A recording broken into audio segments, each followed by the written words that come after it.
Il existe des blessures que personne ne voit, et pourtant vous vivez avec elles chaque jour. Quand la femme qui vous épuise apparaît aux yeux des autres comme douce, fragile, compréhensive, parfois même irréprochable, votre vérité n'a presque aucune chance d'être entendue. Et c'est là que le piège se referme. Vous commencez à vous expliquer. Vous répétez les faits. Vous cherchez les bons mots. Vous espérez qu'en étant plus clair, plus calme, plus précis, quelqu'un finira par comprendre. Mais très souvent, plus vous vous justifiez, plus vous perdez du terrain. Le plus douloureux n'est pas seulement ce qu'elle vous fait vivre. Le plus douloureux, c'est ce qui se passe ensuite en vous. Le doute s'installe. Vous vous demandez si vous exagérez, si vous êtes devenu trop sensible, si le problème vient de votre manière de voir. Être manipulé en silence crée une fatigue particulière. Une fatigue qui ne laisse pas de traces visibles, mais qui use le jugement, la confiance, l'élan vital. Cet espace a été pensé pour mettre des mots clairs sur une réalité que beaucoup subissent sans parvenir à la faire reconnaître. Ici, il ne s'agit pas de dramatiser ni de coller des étiquettes à la légère. Il s'agit de comprendre les mécanismes, de voir plus net, et surtout de retrouver une forme de solidité intérieure quand tout a été fait pour vous la retirer. Si vous êtes resté trop longtemps dans une relation où l'on tord les faits, où l'on inverse les rôles, où l'on vous pousse à douter de ce que vous avez pourtant vécu, alors cette vidéo est pour vous. Elle ne va pas seulement expliquer pourquoi les autres ont tant de mal à croire ce que vous dites. Elle va aussi vous montrer comment cesser de vous défendre sans fin et comment reprendre votre pouvoir avec calme, lucidité et fermeté. Et le plus important, vous allez comprendre pourquoi, à force de vouloir vous expliquer, vous risquez surtout de vous éloigner encore davantage de vous-même. Avant de parler de protection, il faut d'abord comprendre pourquoi cette vérité est si difficile à faire entendre. Si la vérité sur une femme narcissique est si souvent rejetée, ce n'est pas parce que ce que vous avez vécu est flou ou inventé. C'est d'abord parce que beaucoup de personnes n'ont pas les repères nécessaires pour reconnaître ce type d'emprise quand elle vient d'une femme. Dans l'imaginaire collectif, la domination, le contrôle, la froideur calculée, la volonté d'écraser l'autre sont encore très souvent associés à une figure masculine. Alors, quand une femme agit avec les mêmes logiques, beaucoup préfèrent traduire cela autrement. On dira qu'elle est à fleur de peau, qu'elle traverse une période difficile, qu'elle est blessée, qu'elle est seulement intense. En France aussi, il existe cette tendance à protéger plus facilement l'image de la femme perçue comme fragile qu'à examiner lucidement son pouvoir de manipulation. Ce biais culturel crée une cécité, et cette cécité vous laisse seul face à ce que vous tentez de nommer. Il y a aussi le masque. Souvent, une femme narcissique sait très bien construire une image impeccable. Elle peut se montrer attentive, raffinée, généreuse en apparence, profondément agréable en société. Elle sait écouter quand il faut être vue en train d'écouter. Elle sait consoler quand cela nourrit son image. Elle sait même se rendre admirable par sa délicatesse apparente. Cette gentillesse n'est pas toujours fausse dans chaque instant, mais elle est souvent sélective. Elle est distribuée de manière stratégique. Elle sert à installer un décor crédible autour d'elle. Ainsi, quand vous parlez, les autres ne comparent pas votre récit à la réalité que vous vivez. Ils le compareront au personnage qu'elle leur a soigneusement présenté. C'est là qu'apparaît une autre difficulté. Beaucoup de gens ne comprennent pas les violences psychologiques discrètes, précisément parce qu'elles ne ressemblent pas à l'idée simple qu'ils se font de la violence. Ils imaginent un conflit visible, une brutalité évidente, une scène claire. Or ici, tout est plus diffus, plus subtil, plus déroutant. Devant les autres, elle peut être douce, calme, mesurée. Puis, une fois la porte fermée, elle déforme les faits, nie ce qu'elle a dit, retourne vos paroles contre vous, vous pousse à vous excuser pour des blessures qu'elle a elle-même créées. Pour quelqu'un qui n'a jamais approché ce fonctionnement, votre récit peut sembler excessif. Non pas parce qu'il est faux, mais parce qu'il décrit une réalité qu'il ne sait pas encore penser. Le résultat est cruel. Vous êtes blessé une première fois par la manipulation elle-même, puis une seconde fois par l'incrédulité de l'entourage. Et quand personne ne confirme ce que vous ressentez, vous commencez à vous éloigner de votre propre perception. Vous revérifiez chaque souvenir, vous minimisez, vous reformulez, vous cherchez la version la plus acceptable de ce que vous avez vécu. Peu à peu, le doute entre en vous comme une voix étrangère.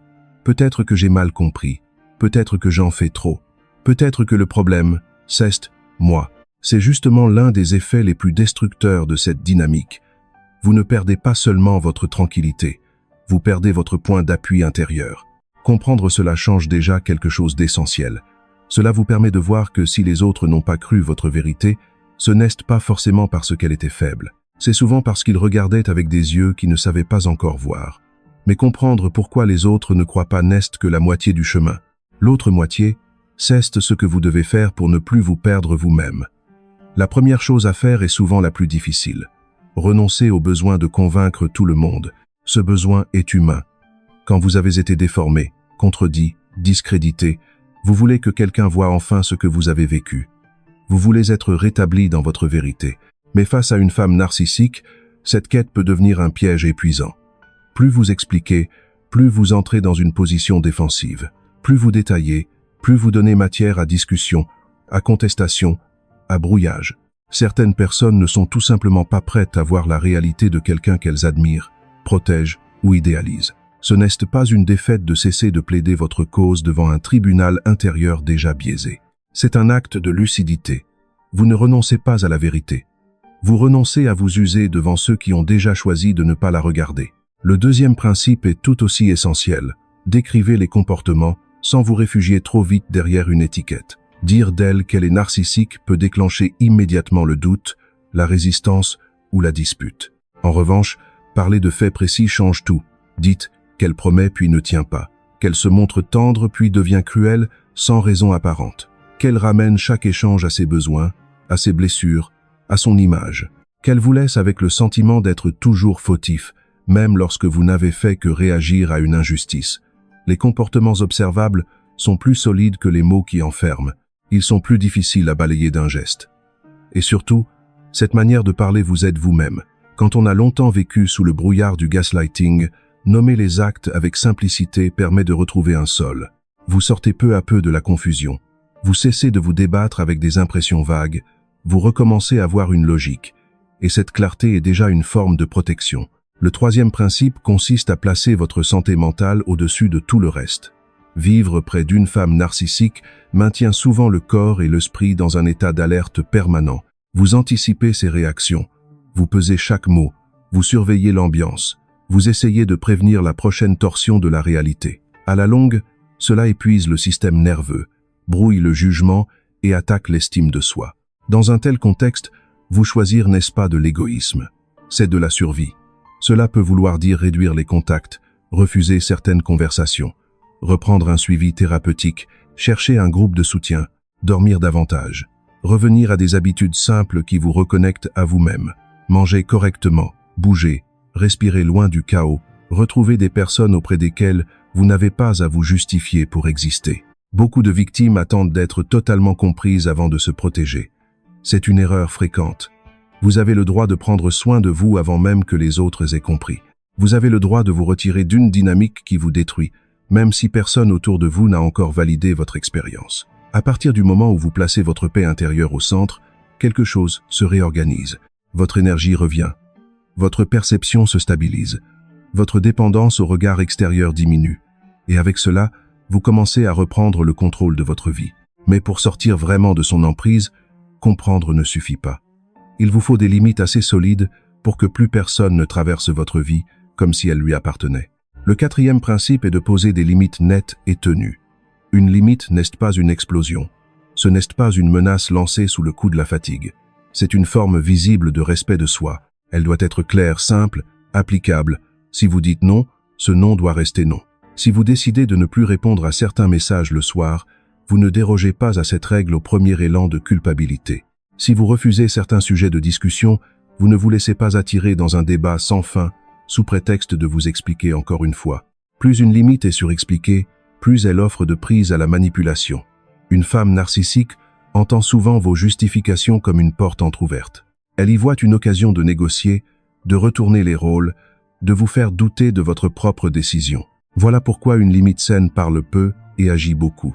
Cela peut prendre des formes très concrètes, ne pas répondre en dehors de certains moments, ne plus partager d'informations intimes qui pourront être utilisées contre vous plus tard, refuser les échanges en tête-à-tête quand ils finissent toujours en confusion, en culpabilité ou en renversement des faits, limiter les rencontres au strict nécessaire.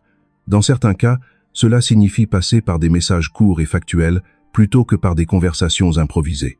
Le but n'est pas de punir, le but est de protéger votre espace intérieur. Une limite efficace ne cherche pas à être comprise à tout prix. Elle cherche à être respectée, et si elle ne l'est pas, elle entraîne une conséquence cohérente. Le 5e principe consiste à garder votre monde émotionnel. Une femme narcissique se nourrit souvent de vos réactions. Plus elle vous voit vaciller, supplier, vous justifier ou exploser, plus elle sent qu'elle a un pouvoir sur vous. Cela ne signifie pas que vos émotions sont excessives ou faibles. Cela signifie qu'elles ont été observées, testées, puis utilisées comme des leviers. Pour sortir de cette mécanique, vous devez apprendre à répondre sans vous livrer.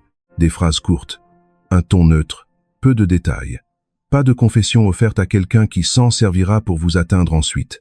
Ce calme n'est pas de la froideur, c'est une protection. Beaucoup de personnes confondent cette retenue avec le fait de se couper de soi. En réalité, il s'agit seulement de choisir un lieu sûr pour déposer ce que vous ressentez. Vos émotions ont besoin d'être entendues, mais pas par celles qui les transforment en armes. Écrivez. Parlez à une personne fiable. Travaillez avec un thérapeute. Revenez à des espaces où votre parole n'est ni minimisée, ni retournée contre vous. Ce que vous retenez face à elle, vous pouvez le libérer ailleurs, dans un cadre qui respecte votre vérité. Garder votre monde émotionnel ne veut pas dire devenir de pierre. Cela veut dire cesser de confier votre vulnérabilité à quelqu'un qui a déjà montré qu'elle ne savait pas en prendre soin. Le 6e principe est d'éviter le piège de la confrontation frontale. Le désir de justice est naturel. Quand on a été nié, humilié, manipulé, on rêve souvent du moment où tout sera enfin mis à plat. Mais face à une personnalité narcissique, cette scène idéale n'arrive presque jamais. La confrontation directe mène souvent au déni, à la diversion, à l'inversion des responsabilités, puis à la contre-attaque. Vous venez avec des faits. Elle répond avec du brouillard. Vous venez avec une souffrance.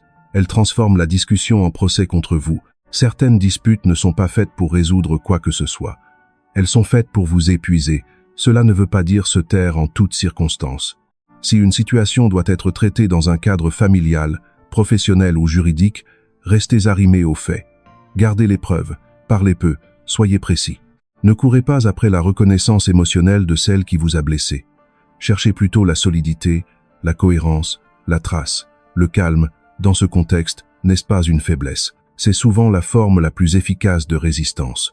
Après avoir cessé de réagir selon ses règles, l'étape suivante consiste à regarder la réalité avec des yeux que ses paroles ne peuvent plus hypnotiser. Le 7e principe est simple en apparence, mais décisif. Regardez ce qu'elle fait, pas ce qu'elle dit.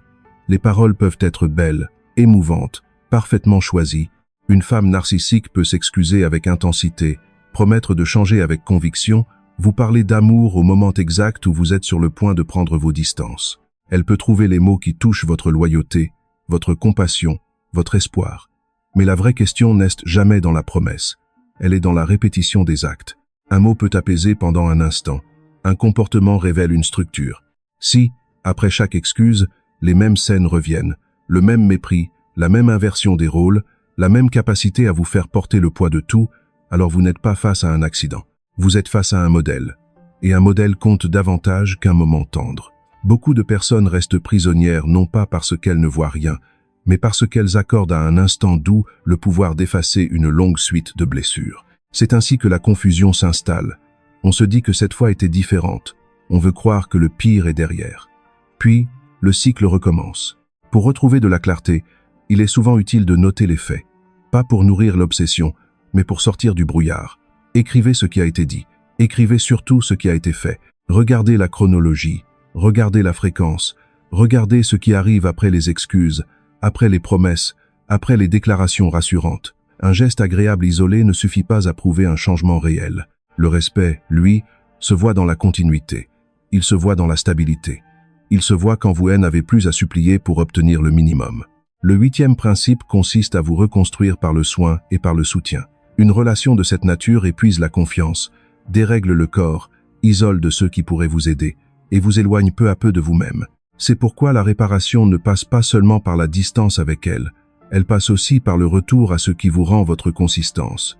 Dormir mieux, manger de façon régulière, bouger, respirer, revenir à des lieux calmes, créer, marcher, retrouver des habitudes qui vous faisaient sentir vivant avant que tout tourne autour de la tension et de l'anticipation. Le soin de soi n'est pas un luxe. C'est une manière de dire à votre système nerveux que le danger ne décidera plus de tout et le soutien des autres compte énormément. Une amie qui écoute vraiment, un professionnel qui vous aide à remettre de l'ordre dans ce que vous avez vécu, des personnes qui connaissent ces mécanismes et qui ne vous demandent pas de vous justifier sans fin. La guérison avance souvent par petites preuves. Vous riez à nouveau, vous respirez plus librement. Vous ne vérifiez plus sans cesse l'humeur de l'autre. Vous recommencez à penser à votre propre vie. Après tout cela, le but n'est pas d'obtenir enfin l'approbation générale. Le but est de ne plus remettre les clés de votre monde intérieur à quelqu'un qui a déjà prouvé qu'elle savait le dévaster. Il existe un moment très discret dans ce type d'histoire, mais il change tout.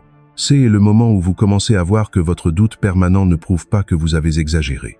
Il prouve souvent que vous avez été exposé trop longtemps à une réalité déformée. Quand une femme narcissique vous contredit sans cesse, minimise ce que vous ressentez, renverse les responsabilités et vous pousse à expliquer encore et encore ce que vous avez vécu, vous finissez par perdre confiance dans votre propre lecture des faits.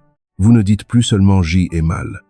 Vous commencez à dire « peut-être que je suis trop sensible », « peut-être que j'y ai mal compris », « peut-être que le problème vient de moi ». C'est là que le piège devient profond, parce que elle emprise la plus efficace haine et pas seulement celle qui vous blesse. C'est celle qui vous fait douter du droit même de nommer la blessure. Pourtant, ce doute-haine n'est pas une preuve contre vous. C'est souvent la trace la plus claire de la manipulation. Une personne traitée avec respect peut être triste, en colère, déçue. Mais elle ne passe pas son temps à douter de sa mémoire, de sa perception, de sa valeur, de sa légitimité à souffrir. Il faut donc entendre ceci avec calme et avec force. Votre vérité ne perd pas sa valeur parce que des autres haines n'ont pas les clés pour la reconnaître. Leur aveuglement ne transforme pas votre vécu en illusion. Leur confort ne définit pas la réalité de ce que vous avez traversé. La liberté commence au moment où vous cessez de demander la permission de croire à votre propre expérience. À partir de là, quelque chose se redresse en vous. Vous arrêtez de plaider, vous observez, vous protégez vos limites, vous choisissez vos appuis, vous reconstruisez votre vie autour du réel et non plus autour du besoin d'être enfin cru. Si la personne narcissique est une femme, ne gaspillez plus votre énergie à vous justifier sans fin. Utilisez cette énergie pour vous défendre, vous retrouver et reprendre votre place intérieure. Le fait que les autres ne vous croient pas encore ne signifie pas que vous devez continuer à vous trahir vous-même. Vivre avec la vérité sur une femme narcissique, pendant que son entourage refuse de voir ce que vous avez subi, est une expérience profondément solitaire. Vous pouvez avoir l'impression de parler dans une pièce où personne ne veut entendre. Vous pouvez finir par croire que votre douleur doit être prouvée, défendue, presque justifiée devant un tribunal invisible. Mais la méfiance des autres haines efface pas ce que vous avez vécu. Elle montre seulement leurs limites, leurs angles morts, parfois leur besoin de préserver une image plus confortable que la réalité. Votre rôle haine n'est pas de convaincre tout le monde. Votre rôle est de revenir à vous. Vous avez compris pourquoi cette vérité est si difficile à reconnaître. Vous avez vu que le masque social, la gentillesse sélective, les récits inversés et les préjugés peuvent rendre la manipulation presque invisible. Vous avez aussi vu que la vraie sortie ne commence pas toujours par parler plus fort. Elle commence souvent par tenir plus fermement. Cessez de gaspiller votre énergie à plaider sans fin. Décrivez les faits. Posez des limites. Protégez votre monde émotionnel.